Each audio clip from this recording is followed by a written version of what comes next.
Manoj! How's the Josh? I said, how's the Josh? Jai Hind! Jai Hind! Aditya Dhar's Uri The Surgical Strike is a 2019 military action film based on the true and unfortunate events that occurred on the Indian Army base camp in Uri, Kashmir. Shot by Mitesh Mirchandani, the film is considered to be one of the most visually pleasing action films in Indian cinema due to its varied and interesting cinematography techniques.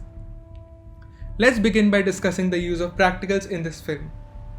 Practical lighting is the technique of using light sources that are seen within the frame of a shot. These light sources are called practical lights or practicals. They have been used in a bunch of scenes throughout the film. Lamps, tube lights, street lamps, fire are some examples. Use of practicals is common for office and conference room scenes in this film, and they have been justified. When the army is on their way to infiltrate and attack the northeastern militants, the helicopter's interior is lit with red LEDs and the cockpit is lit in green to give depth. The scene also has a simulated blue sky to give a post-midnight effect. Later, these red lights turn green, indicating a go sign for the mission. This interrogation scene is the only scene with evident use of specular light. The placement of the light beside the table is what makes it evident. Natural light has been simulated by the use of bluish lights, which also contribute to separation of space and depth in the scene. The same simulated natural light has been used for highlighting the cheeks and hair of the characters when they are across the interrogation room. Complementary colors blue and yellow have been used to enhance the focus on the characters. In the scene where the Indian Army sends Garund, an indigenous drone, to recce the B2 terrorist base camp, it has been lit with practical light simulation with a low-key lighting setup in order to give a raw and suspenseful look, to throw light on the fact that whatever that is happening here is illicit. We notice that the lighting here is low-key too, which gives high contrast to the characters present here. The lighting, background music, camera movements, and editing, among other factors, keep the audience on tenterhooks, something that is followed in a lot of other scenes too. Simulation, by definition, is the imitation of a situation or process. In order to justify a scene being lit solely by sunlight or moonlight, or to justify the light falling on the characters' faces from, say, screens, lights are simulated accordingly. In the birthday scene, the house is entirely lit with simulation of sunlight.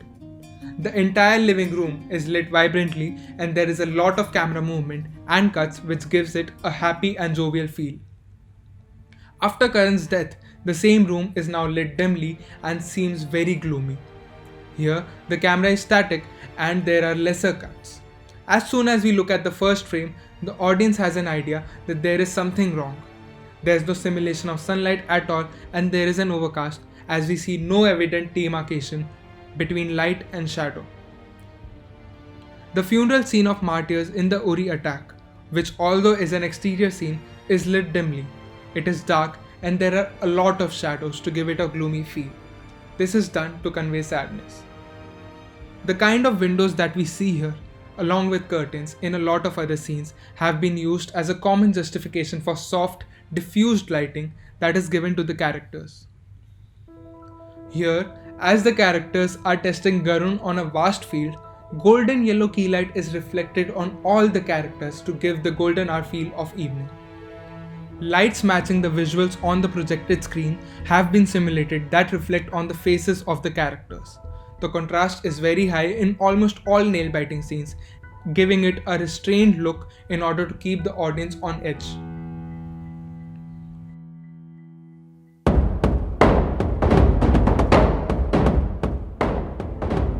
Had the action sequences not been well choreographed and were not designed different visually, it could have been the biggest downfall of the film.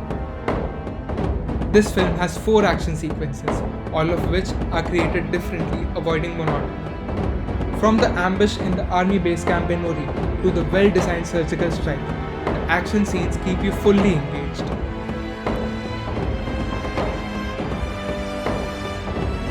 The first action sequence, when the Indian army goes to avenge the militant attack on Indian soldiers, starts off with blue light, which is a simulation of moonlight, signifying it is nighttime. As the scene progresses, tiny fire blocks are set up to give it a more natural feel of fire. Karan Kashyap is far away from the terrorist camp, and so the environment here is not lit with fire but with moonlight only, to differentiate between the two positions, one of the terrorist camp and second of the approaching army men. Warm tones increase in the scene from start to end as the fire spreads. Soon after, fire is the only source of light for the entire scene. When the hand-to-hand combat between the soldier and the militant begins, the frame is very smoky and warm.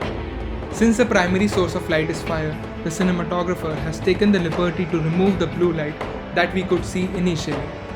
Towards the end of the sequence, we witness a wide-angle shot with a well-defined silhouette.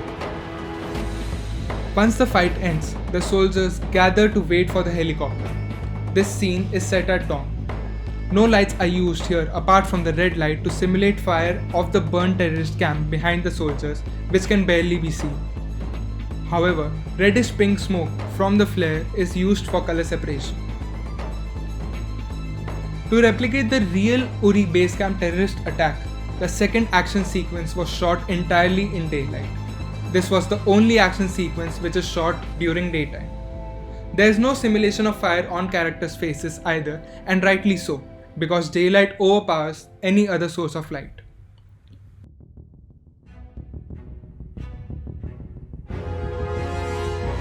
This fight scene has been shot entirely under moonlight. The surgical strike on B-1 launchpad is a rather dimly lit scene where the presence of the soldiers is highlighted by the green light of their night vision lens. This gives them a wolf-like appearance and is symbolic of them being predators of their prey, the terrorists. Once all the terrorists at B-1 are killed, the source of light is not just moonlight but also fire that rises up from the burning bodies. For B-2 launchpad, the cinematographers have taken the liberty to make the soldiers cut off all other practicals across the area except the street lamps. The source of light for this action sequence is entirely practical lights as opposed to just moonlight in B-1 launchpad action sequence. This scene has a high contrast ratio that is very well maintained throughout the sequence even after vigorous camera and actor movements in the entire space. Apart from blue practical lights, there is a simulation of street lights entering the room through the crevices of the wooden door and windows, and the bullet holes that were created by Idris, the terrorist trapped inside. This perhaps signifies the penetration of Indian army into the terrorist camps. As we see the Indian army escaping Pakistan-occupied Kashmir, we see a light that is directed on the ground from the helicopter. This light acts as an example of predatory light.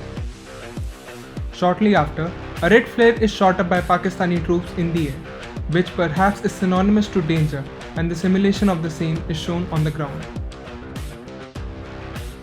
Uri the Surgical Strike, with its visually impressive and morally hectic storytelling, is considered to be one of the most pictorially pleasing films in modern Indian cinema, and rightly so.